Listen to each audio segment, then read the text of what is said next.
And so allow me at this moment the privilege to present to some and introduce to others the CEO, the founder, the visionary of 400 Years Celebration. He is the presiding prelate of the Alabama, Florida Episcopal District in the African Methodist Episcopal Zion Church. He is Bishop Seth O. Lartey. He's a 1976 graduate of the AMEZ Academy in Monrovia, Liberia, and the Liberian Baptist Theological Seminary. In 1980, with a BTH degree, he received a BA degree in intermediate education from Livingstone College in Salisbury, North Carolina in 1987. He's a graduate of the School of Divinity at Duke University, where he received a master's degree in religious education. He received his D.Min degree in 2003 from Drew University in Madison, New Jersey. Bishop Lartey has been the recipient of numerous awards and honors, among them Who's Who in American Colleges and Universities, Presidential Scholar, NAACP Presidential Award, and the State of North Carolina NAACP Man of the Year. He has held several pastorates, the longest pastorate being in Winston-Salem, North Carolina, at the Golden Memorial AME Zion Church, where he remained for 20 years. He was elevated to the episcopacy from that church, elected the 100th bishop in the line of succession. I present to you a man who is married to the lovely Mrs. Jacqueline Inez Williams Lartey and the father of 3, Solomon, Alicia, and Victoria. I present to you a man who is from the continent, but has lived here and brings together both of those experiences to share with us a wealth of knowledge and experience. Ladies and gentlemen, I present to you Bishop Seth O. Sibisai Lartey, the presiding prelate of the Alabama, Florida Episcopal area, as well as the CEO and founder of 400 Years Celebration Incorporated. Thank you so very, very much, Dr. McFadden, for that very, very kind presentation and introduction. Let me say good morning to all of my brothers and sisters who have joined us for this very important dialogue. Let me begin by acknowledging the God of creation, the Son of redemption, and the Spirit that regenerates us. To the ancestors whose footsteps we are following and on whose shoulders we stand as we look into the future. To our courageous leaders who fought intellectually, spiritually, and sometimes militarily for the emancipation and freedom from colonialism. To the beautiful people of Africa and Africans worldwide. To our esteemed and prestigious participants of this first annual United Universal Dialogue of Africans and People of African Origins. To Dr. Jonathan Weaver, founder and leader of the Pan-African Collective, a viable organ for present-day economic, educational, and cultural freedom. To the leadership of the Next Generation and Blood Crying Out movements, Dr. Jamal Finkley. This movement is seeking to bring together some 12 million children and youth around the world who will say no to drugs, to guns, crime, and incarceration. As of December 9th, 2020, some 16,309 children in some 17 chapters have pledged to remain free of drugs, guns, and violence. To Dr. Kathy Thomas McFadden, Executive Director for the 400 Years Celebration, Inc., the organization committed to promoting 400 years of progress by African Americans in America. To our missionary supervisor, Mrs. Jacqueline Inez Williams Lartey of the Alabama, Florida Episcopal District, a lover of justice and Africa liberation, who spent 4 years in West Africa working for the betterment of women. To all gathered together today around the world, to the loyal, dedicated, and true friends of Africa, ladies and gentlemen, allow me to speak to you from the subject, a blueprint for Africa to take her rightful place in the human family. A blueprint for Africa to take her rightful place in the human family.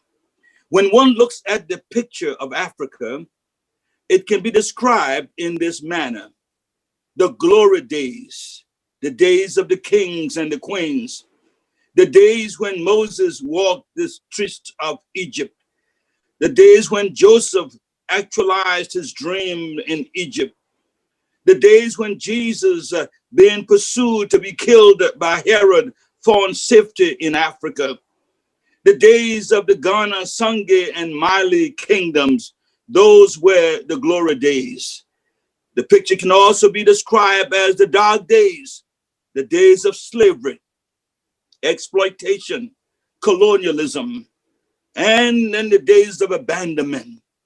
When we look at the deficits of colonialism, I have one picture in my mind of a huge hole left in Liberia from the exploits of mining by companies out of the United States of America. I can think of abandoned railroads, abandoned infrastructure. Those are days of abandonment. But through it all, we can also look to the days when Africa and its people of African origin worldwide will indeed, by the grace of God, rise again. Africa, with its 54 independent countries, is one of the most beautiful pieces of land on earth. The land is beautiful, the climate is awesome, the vegetation is great, the resources are enormous. Its history is astounding. The contributions of Africa to the world cannot be overlooked. Science, mathematics, even religion. When you think about the concept of one God, monotheism, it comes out of Africa. When we think about the Savior, Jesus, during this Christmas season, had it not been for Africa, when Herod tried to kill Jesus, had it not been for an African out of Libya who helped Jesus with his cross, I'm not sure what history would have been like. Today, my brothers and my sisters, we must work together to protect and to make the land of Africa once again productive. If you read the Bible that Christians use, you will discover that one of the first responsibilities given by the Creator to humanity was to take care of the land. For us to abandon the land, the continent, I believe, is to commit an act of divine disobedience. Africans and those who live worldwide are some of the most peaceful, beautiful, and elegant people on earth. However, with all of its beauty as a land and its people, Africa has been ambushed, betrayed, castrated, destroyed, exploited, fractured, and most of all, subjected to all kinds of genocidal activities.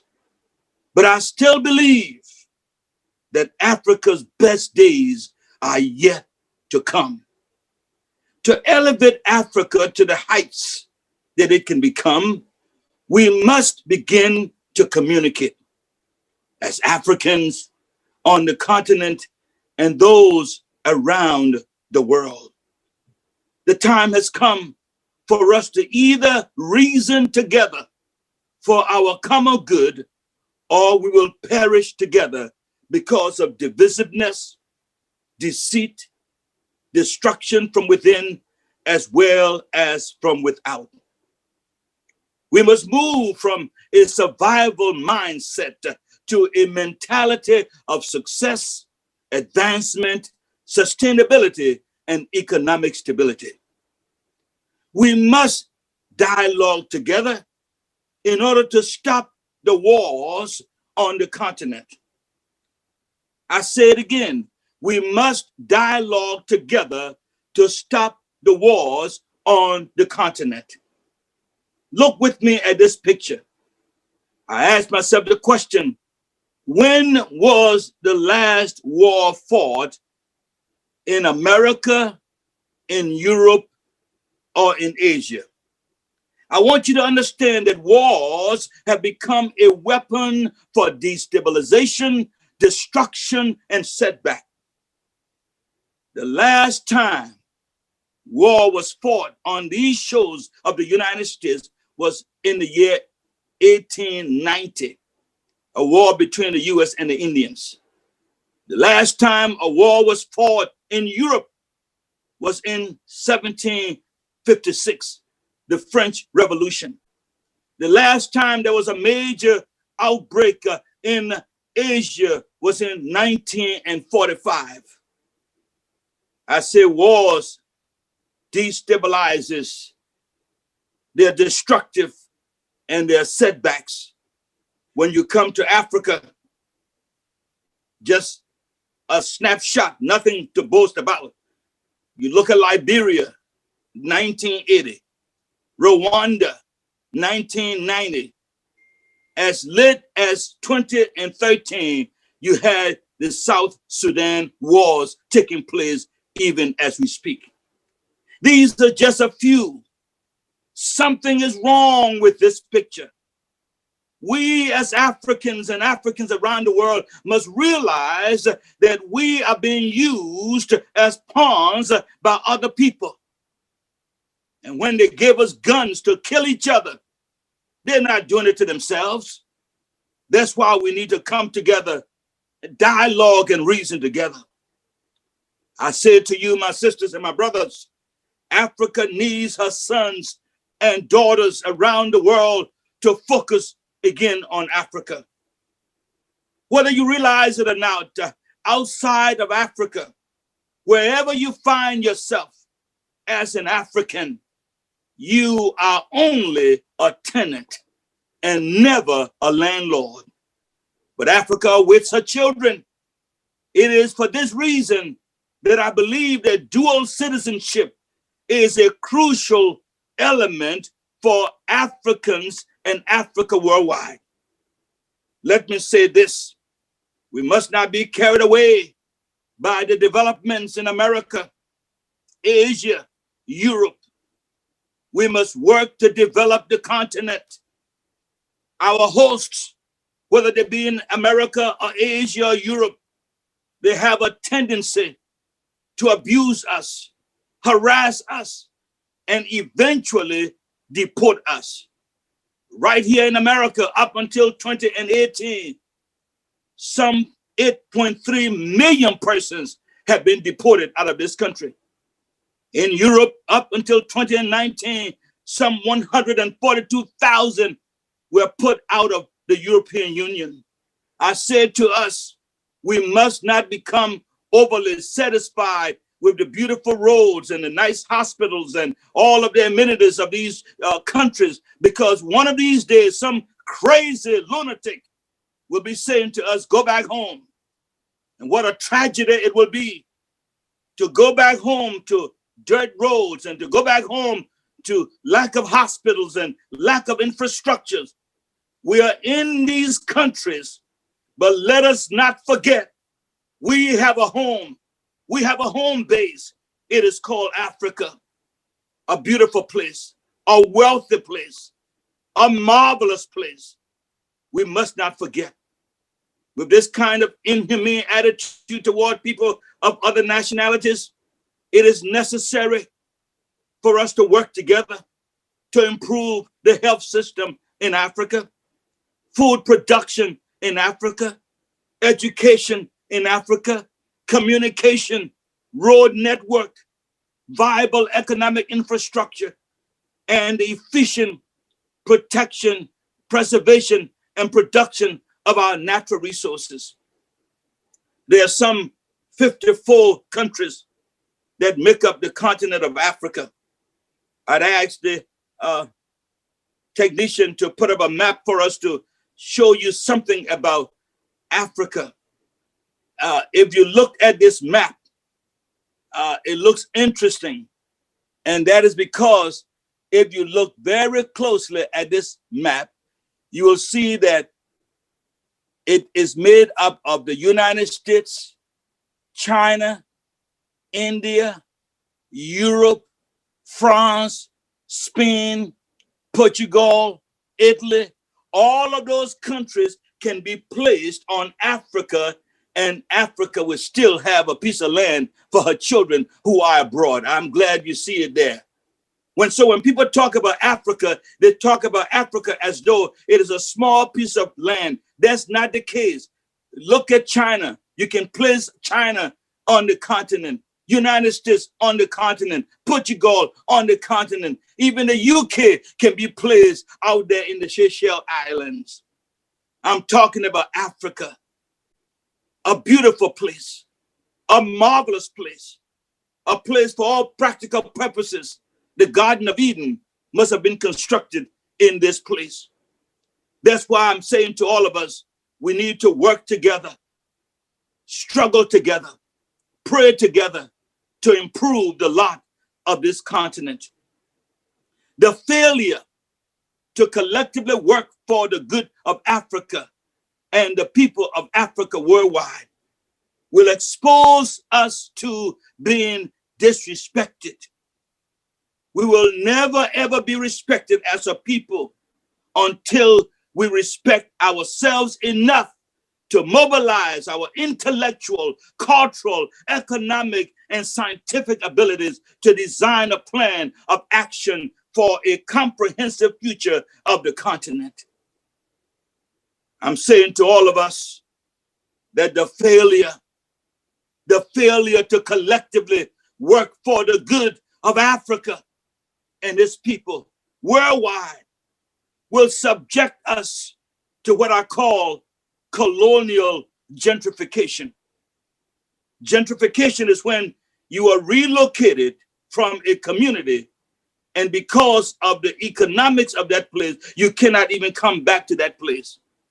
And if we're not careful, China will be the next colonial master of Africa. And I want you to understand something. Whoever controls the waterways, whoever controls the transportation network, whoever controls the land, controls the rest of the world. And if China is permitted to take over and colonize Africa, all of us are going to be impacted. Why? Because let me say this to you. The 54 countries you find on the continent, every last one of them, except for one or two or three, they all have gold, diamond, bauxite, you name it. Whatever mineral that the world needs, you can find it in Africa. When the supervisor and I were in Africa, we had gone to this community. And when we got there, we saw a major operation going on. We saw a little town that had been relocated. Now, prior to the relocation, this little town had no running water, no electricity, no plumbing, none of the major infrastructures. Why were they being relocated? Because beneath that little village, beneath that dilapidated town, was enough gold and diamond to last for the next 20 years. World Bank, Canada, United States, Great Britain, they all were there digging that gold diamond out of that place. And so when people treat us like we are nobodies, I want you to stand up, lift your head up, stick your chest out, and let them know you are somebody, not just because you're saying it, but because of what history has to say, because of what God has said, because of what the land of Africa is all about. I want to say to you in closing, the time has come for us to work together, pray together, struggle together, dialogue together for the good of the continent? What if America still had independent countries? We call them states. What if Europe, with all that it has, you have the European Union? Africa must become an entity that is organically united. Because if we do not, I'm telling you, the 1.216 billion people on the continent will become slaves once again. And the rest of us who find ourselves in other parts of the world, we too will become slaves. But when we work together, when we pray together, when we struggle together, when we put our mentalities and our resources together, we can have a homeland that we can all be proud of. In closing, let us be reminded, let us understand that being a member of a tribe or a national origin, these are only the doors by which we enter into the world. We must never ever become, these doors of tribalism and nationalism must never ever become the barriers of civility, decency, and the respect for human life. Let me call upon those who are in the faith community to empower our people with a genuine faith that will make us to love God, love others, and to love ourselves. Let me call upon the NAACP, the Poor People's Campaign, Black Lives Matter, to be introduced to the continent. Let me call upon our business leaders to create a viable business plan for the maximum utilization of the resources of Africa. My brothers and my sisters, let me call upon our health professionals to make a yearly pilgrimage to provide health services to the less fortunate. One of the things that this particular dialogue is going to do, we are going to adopt mercyship as our opportunity for outreach. You'll be seeing in a few how you can help us provide some resources for mercyship. Mercyship goes to Africa and provides health care for the very least fortunate among us.